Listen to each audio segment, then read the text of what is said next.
If this light does not blink, your battery may be too weak to communicate to the vehicle. If this occurs, the battery may need to be replaced. Replacing the battery in your intelligent key can be simple if you follow this procedure. First, see the owner's manual for the recommended battery before replacing.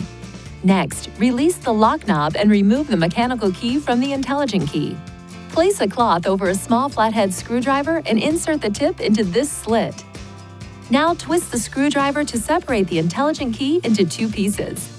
Look at the battery to observe which side is up so you can put the replacement battery in the same way. Ensure your hands are clean and free from oil and grease before touching anything inside the key fob. Carefully hold the new battery by the edges every time you pick it up.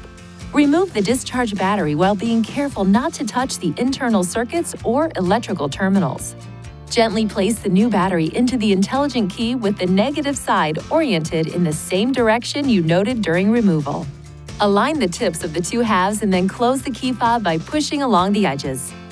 Lastly, operate the intelligent key to ensure it works properly.